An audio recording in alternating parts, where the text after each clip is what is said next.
Saludos amigos, es un gran placer para nosotros estar acompañándolos con el acontecer del mundo de la tecnología cada fin de semana. Nuestro objetivo es traer a los protagonistas que generarán el cambio que veremos en los próximos años. A esos emprendedores y sus ideas, a los ejecutivos y sus estrategias y los anuncios de productos y sus ventajas. En la producción general del programa está Elena Cero, en la coordinación de Unión Radio Cultural, Inmaculada Sebastiano. En los controles técnicos, Fernando Camacho. En la conducción de este espacio, quien tiene el placer de conversar con ustedes, Edgar Rincón. Nuestras redes, @ciberespacioVE en todas las redes sociales y la mía personal, @erincónm. Comencemos.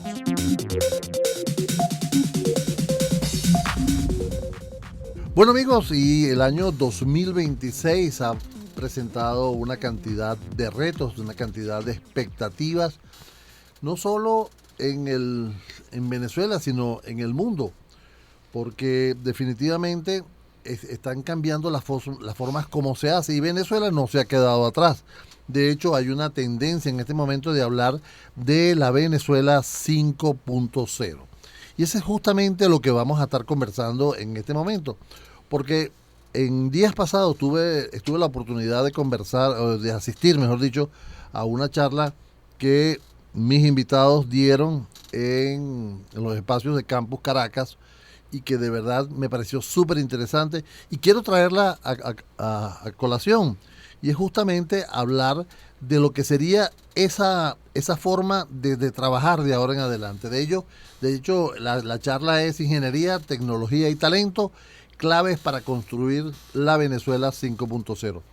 Y dice así: en un entorno donde la eficiencia operativa y la capacidad de anticipar decisiones marcan la diferencia competitiva, la transformación digital de las industrias se convierte en un factor estratégico para impulsar productividad, atraer inversión y generar crecimiento sostenible. Por tal motivo, están conmigo Carlos Ramírez, socio de Kingsley Gate, firma líder en la búsqueda de talento ejecutivo, y también Andy Toro, quien es el director general de Ingedaca, empresas que están involucradas también en lo que es CONAPRI. Así que vamos a empezar entonces a entender. Gracias primero, Carlos, Andy, por estar aquí conmigo en el estudio, en este programa especial que estamos haciendo para poder conocer qué nos presenta la Venezuela 5.0. Carlos, ¿cómo defines tú en este momento la Venezuela 5.0? Bueno, es la Venezuela que queremos salir del sueño a la ejecución, a la realidad. Queremos involucrarnos, queremos insertarnos en esta nueva manera de relacionarnos desde el punto de vista corporativo, tecnológico, y que por la crisis que sufrimos en los últimos años tuvimos un rezago importante respecto a otros países. Andy, ¿cómo la defines para abrir fuego? Bueno, en nuestra experiencia nos acostumbramos a un país de sobrevivir, de tomar decisiones en función de las condiciones que teníamos en ese momento, y las condiciones cambiaron y ahora tenemos que prepararnos para ser más competitivos. Para poder competir tenemos que cambiar la mentalidad y usar herramientas que se están usando en el mundo y poder ser más eficientes. Mira, antes de que ustedes llegaran, yo estuve consultando personas para saber qué le hace falta a la Venezuela 5.0, ¿no? O sea, ¿por qué? ¿Qué deberíamos tener, ¿no? Y muchas hablaron de personal, por supuesto, hablaron del personal, el personal capacitado. Hubo mucha migración de esa masa de profesionales que fueron formados por muchos años en Venezuela con una alta expertise y que en este momento adolecemos de ellos. Por otro lado, lo que sería tecnología, que las grandes empresas de tecnología regresen al país, que las grandes empresas tecnológicas vuelvan a tener sedes en Venezuela y ser un mercado súper atractivo. Y el tercer punto que resalta en esta encuesta que yo estuve haciendo es el entorno económico para poder trabajar en Venezuela. Como tú, Carlos, manejas la parte de talento, quiero comenzar contigo para entonces conocer qué tan cierto es que necesitamos un personal capacitado. ¿Qué tan cierto hay que tenemos todavía personal en Venezuela que es capaz de ser súper productivo y que puede quizás entrenar a unas nuevas generaciones? ¿O qué factible es que estos personajes, estas personas, estos profesionales venezolanos que hoy están en el mundo haciendo cada carrera, porque muchos están haciendo carrera y ya muchos tienen raíces allá, regresen a Venezuela? Sí, excelente. Bueno, primero hay que recordar que venimos de una crisis, como comenté, que se reflejó justamente en una salida importante de talento del país. Pero las condiciones han cambiado, el capital está regresando, se está moviendo muy rápido. Lamentablemente el talento no se mueve a la misma velocidad que se mueve el capital, el talento va más lento. Y hay una realidad que buena parte del talento, como ya comentó Andy en Venezuela, que hizo vida profesional en estos años, fue un talento cuyo objetivo principal era hacer que las empresas sobrevivieran. Nos acostumbramos, todos los que estamos aquí, a estar en una constante carrera por la supervivencia. Ahora que las condiciones han cambiado, que hay una posibilidad de crecimiento económico real y tangible, bueno, un gran desafío va a ser justamente cambiar un poco esa mentalidad. Y eso pasa por dos cosas. Uno, efectivamente contar con el talento correcto en el momento correcto, con las condiciones correctas. Y segundo, que es muy importante, es justamente reentrenar a quienes hicimos vida en el país en esas condiciones de supervivencia para retomar el uso de las mejores prácticas a nivel corporativo. Muchas de esas estrategias y mejores prácticas las dejamos por un lado, ahora hay que retomarlas. Pero en tema de talento, y Bandy lo va a comentar muy bien, no solamente es un tema de tecnología, de herramientas, de software, de hardware, es también la gente, porque al final el talento y la innovación es una condición meramente humana. Quien va a operar esos sistemas, esa tecnología, bueno, somos personas de carne y hueso. La buena noticia es que incluso desde antes de enero de este año ya había habido un retorno de algunos ejecutivos importantes hacia Venezuela. Nosotros hemos colocado en Kingsley Gate algunos altos ejecutivos que vienen de Colombia, vinieron de Ecuador. Obviamente a partir de enero se ha multiplicado varias veces la cantidad de contactos que hemos tenido de venezolanos que están en el exterior, que sí tienen un deseo concreto de venir a Venezuela. Okay. Los mejores estimados que hemos visto en algunas encuestas hablan de que hasta un 10% de la diáspora pueda estar regresando a Venezuela. Esos son 800.000 personas. Claro. Ahí hay talento de sobra. Pero también hay talento local. El talento local existe y es excelente, pero probablemente va a ser insuficiente para el crecimiento económico que vamos a tener. Me parece interesante esto porque definitivamente ese personal puede capacitar a muchos aquí, a muchas personas dentro de aquí. Desde el punto de vista de la industria, Andy, ¿cómo se ve ese regreso? ¿Cómo se ve esa diferencia entre el que llega con experiencia y el que viene ascendiendo a pulmón dentro de tu empresa, ¿no? El que quiere también escalar las posiciones. ¿Cómo se ve este conflicto interno? Sí, acá tenemos un reto interesante y el reto es que muchas personas crecieron por la necesidad de ocupar espacios. Ahí ha pasado que, aunque no tengamos la competencia, éramos el recurso más cercano de poder cubrir esa demanda o esa necesidad de esa actividad específica. A diferencia de otros países, nosotros nos hemos acostumbrado a resolver muchos problemas dentro de un mismo entorno. O sea, hacemos de todo. Y eso es un problema que se nos va a presentar porque ahora viene el momento de la especialización. Hace unos días tenía una conversación bien interesante con un abogado, ni siquiera en áreas de tecnología, y decía, ahora voy a poder hacer lo que estudié, lo que me preparé. Antes tenía que hacer un poco de todo porque el mercado era tan pequeño que en lo que me especialicé había tan poco trabajo que teníamos que hacer muchas cosas. Y un poco está funcionando la industria así. Yo creo que ahora tenemos la oportunidad de que si eres de calidad, vas a especializarte en calidad, en técnicas, en tu área, en tu producto. Si eres gerente de mantenimiento, te vas a enfocar en mantenimiento. Acá se mezclaban mucho las profesiones y ahora es necesario poder... Esa eficiencia viene a través de mejorar cada uno de los detalles. Creo que cuando hacemos de todo, somos mediocres en todo y esa es la oportunidad que vamos a tener. Cuando somos toderos, somos medianamente eficientes en todo.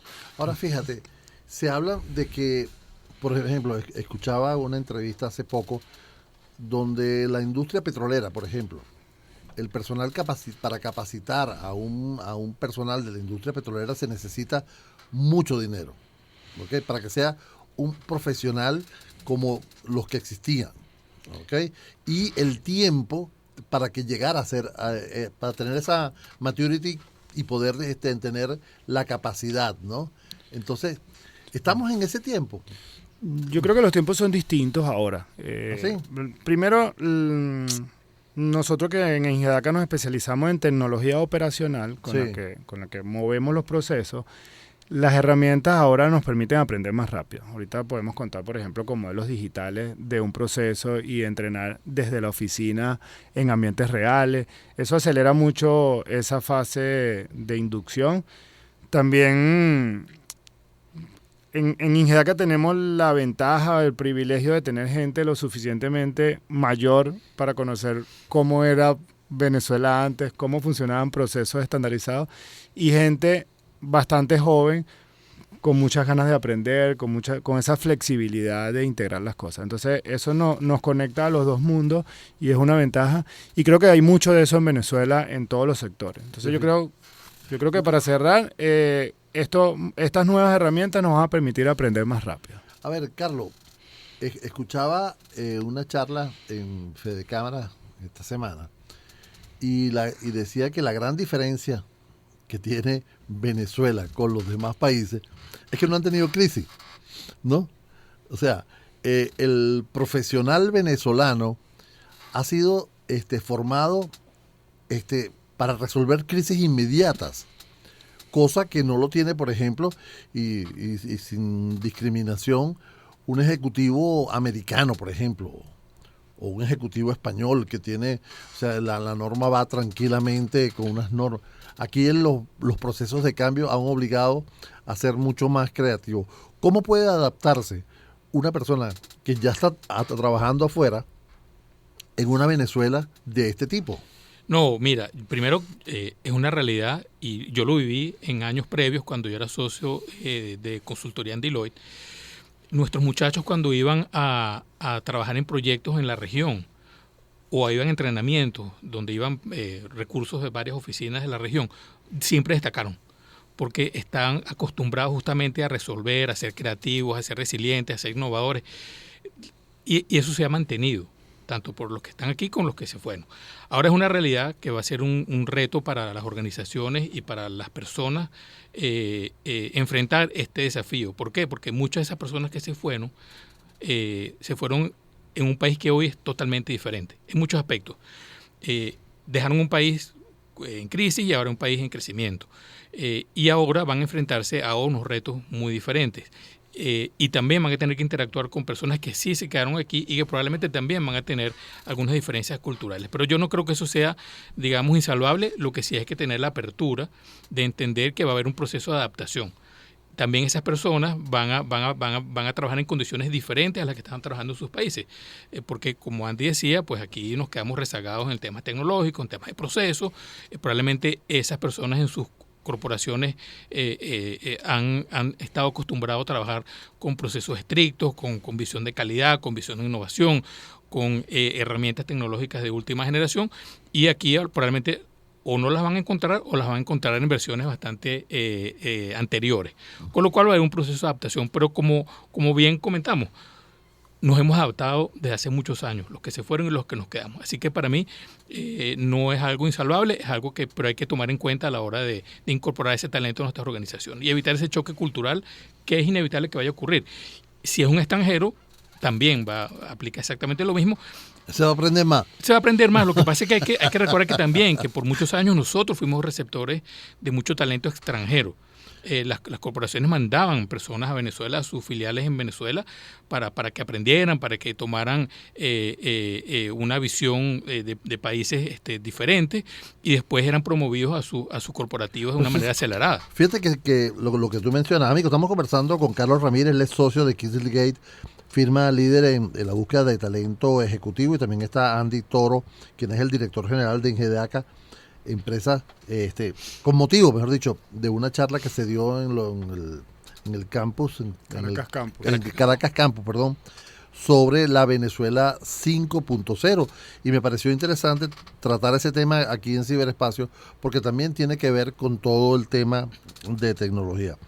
Justamente, Carlos, basado en lo que tú estás mencionando, yo hace años hablaba con un ejecutivo de una empresa norteamericana en Venezuela, ¿no? Y él decía, Venezuela ha sido una universidad para mí, ¿ok? Los retos que yo he tenido aquí en Venezuela no los he tenido, y eso que él venía transferido de otros países de América Latina, ¿no? Entonces llegó a Venezuela, estuvo 3 años aquí en Venezuela y cuando se fue me dijo, mira, yo no soy el mismo, yo acabo de hacer un PhD de manejo de crisis, acabo de hacer un PhD de cómo manejar las crisis en Venezuela. Lo importante es que yo contaba con personal venezolano que eran más creativos que yo. Aprendí a ser creativo. ¿Cómo ves tú eso, Andy? Sí, yo creo que aquí aplica lo de la ley de Murphy, todo lo que puede salir mal va a salir mal en algún momento. Ahora no, ahora siento que todo es positivo, incluyendo el juego de béisbol de hace poco, estamos llenos de puras buenas noticias. Ahora todo lo que va a salir bien va a salir bien. La ley de Murphy del lado contrario. Nosotros iniciamos esto de Venezuela 5.0 el año pasado. Fue una charla que ya veníamos preparando y se preparó porque yo notaba que la industria, el encargado, el gerente, estaba acostumbrado a los no.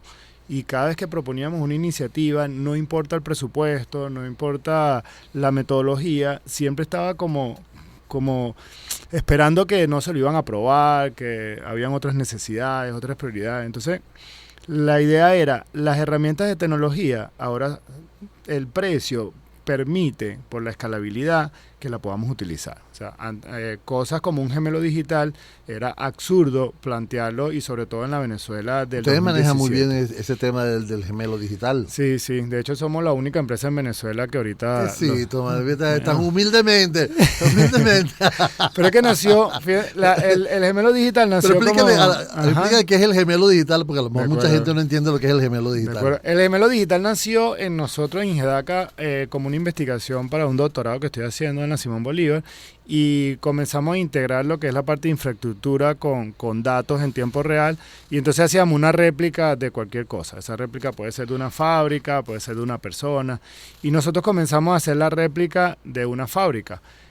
Al hacer la réplica de la fábrica y poder monitorearla en tiempo real desde cualquier sitio, las aplicaciones son muchísimas. Entonces, o sea, no tenías que ir a la fábrica. Ya no solamente no tienes que ir a la fábrica, sino que puedes predecir, puedes monitorear en tiempo real, puedes anticiparte muchas cosas y puedes simular, puedes entrenar. Por eso yo digo que ese proceso de formación se va a acelerar muchísimo, pero no solo el proceso de formación, sino también el proceso de transformación.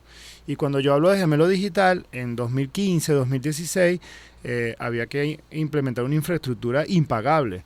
Mientras que ahora, con pocos dólares, con todos estos temas de AWS, de la nube, de todas estas herramientas de inteligencia artificial, que el costo es muy pequeño, nos permite hacer una réplica de cualquier cosa. Hemos hablado de hacerlo en temas deportivos. Y por aquí comenzó algo interesante. A la escuela de escalada íbamos a hacer la réplica de los escaladores venezolanos con unos acelerómetros para poder potenciar su performance. Y bueno, eso nos involucró en otros temas. Pero el gemelo digital básicamente es eso, hacer una réplica de cualquier cosa y poder monitorearlo desde... Sí, en esa charla tuvimos la oportunidad de escuchar la charla de este escalador venezolano, ¿no? Sí, Federico Pisani, que tiene unos proyectos súper interesantes de investigación. Es que me parece interesante porque yo creo que hablando en aquella época con los gerentes de mercadeo y, oye, mira, vamos a hacer esto y tal, entonces... Me hicieron acordar de mi abuela que decía con real y medio, con real y medio, con real y medio y con real y medio, ¿no? Porque los presupuestos era, creo que el principal freno para el desarrollo de aplicaciones, de proyectos. Entonces, creo que se le exigía al personal venezolano, decía, mira, solo tienes un real, ¿ok? Y se me cae la cédula. ¿Tú sabes lo que es un real? No tiene ni idea. No tiene ni idea. Estamos hablando con... Búscalo por YouTube. Y medio sí sabe, ¿no? Había gasolina de medio, ¿sabías? No vas a decir de locha, porque es peor todavía. No. Pan de locha. ¿Tú pusiste de gasolina de 21? Sí, claro. Ah, ok. Esa era la más fácil para pagar. Bueno, mira, el hecho era que ese tipo de cosas impedía mucho el desarrollo, pero sin embargo se hacía. ¿Cuál es la gran diferencia Ahora, Carlos, que ya no tiene, a lo mejor no tienes real y medio, a lo mejor tienes un bolívar, pero entonces como que se pueden hacer mejor las cosas. Bueno, es que es una realidad. Reduce la capacidad, reduce la creatividad del venezolano. Ahí hay varias cosas. Uno, es lo que ya sabemos es que ese capital que va a venir con todo. Va a venir con tecnología, con gente, con inversiones. ¿Qué significa? Que los que estamos aquí nos vamos a tener que preparar para competir. Y esa preparación pasa por justamente actualizarnos en todos los aspectos del negocio.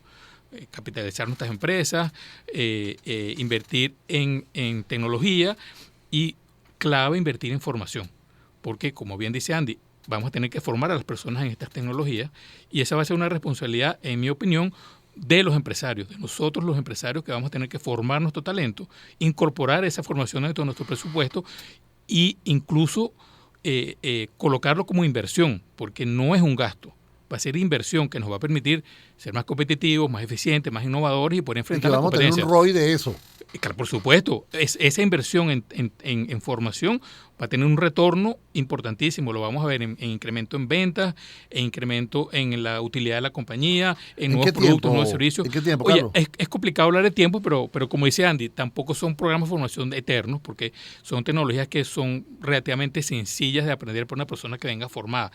Y si viene del exterior, seguramente ya la conoce, las ha aplicado y lo que tiene que hacer es tropicalizarlas a Venezuela. Ahí es donde yo creo que está el mayor problema, ¿no? Y Andy, Carlos, ustedes me lo pueden decir, en el tropicalizar esa forma de hacer, ¿ok? Porque justamente volvemos al tema. Aquí sabemos cómo hacerlo, ¿ok? Aquí sabemos cómo movernos, cómo y mete aquí, saca esto y tal, ¿ok? Si tú vienes con un manual cuadrado, no lo vas a poder hacer. Sí, tienes que ser más mente abierta. Entonces el que viene tiene que tener mente abierta. Totalmente. Entender las realidades del país. Pero yo como utilizo un ejemplo, por ejemplo, las compañías que montan un ERP, ajá, y un ERP que puede haber estado desarrollado en Alemania o en Estados Unidos, están hechos para economías relativamente estables. Uh-huh. Cuando lo intentas aplicar en Venezuela, bueno, tienes que empezar a generar unos módulos que a lo mejor nadie más necesita. Exacto. Porque aquí tenemos tipos de cambios diferentes y brechas y realidades que son nuestras. Entonces te toca, bueno, adaptarlos y hacer desarrollos individuales para que la aplicación funcione para la realidad venezolana. Lo que todos queremos y esperamos es que en algún momento todas estas distorsiones macroeconómicas disminuyan y, bueno, podamos utilizar esas herramientas sin tener que hacerles mayores desarrollos de los que ya tienen ellos contemplados. Pero sí va a requerir unas personas que tengan capacidad de ser flexibles y de entender que la receta en otras geografías aquí no aplica necesariamente de la misma manera. No, aquí hay otro peso.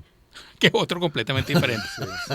Ahora, fíjate, no, aquí se pasó porque, como te decía al principio, las empresas se fueron, muchas empresas, empresas de base de datos, empresas de software, empresas de hardware, abandonaron en Venezuela. Sin embargo, las empresas dando soporte, dando mantenimiento, siguieron dando mantenimiento. O sea, se inventó la forma de ese espacio, ¿no? Y esas empresas ocuparon los espacios que estas grandes dejaron, ¿no? Ahora, ¿cómo va a ser cuando llegue? Pero eso no me lo puedes decir ahorita, pues ya me queda poco tiempo para que nosotros hagamos el primer corte, pero es interesante plantearse ese escenario de mercado, ¿no? Donde grandes huecos, vamos a decirlo así figurativamente, grandes huecos que existieron en el mercado con las empresas de tecnología, con las empresas de mantenimiento, de hardware, software, fueron ocupadas por empresas nacionales, ¿no? Y que ahora va a venir las grandes y te van a decir, mira, vamos a conversar y vamos a sentarnos, porque el rey del arroz con pollo, papá, soy yo. Así es. Amigos, estamos conversando con Carlos Ramírez y Andy Toro. Nosotros tenemos que hacer una pequeña pausa y al regreso seguimos con este interesante tema de la Venezuela 5.0.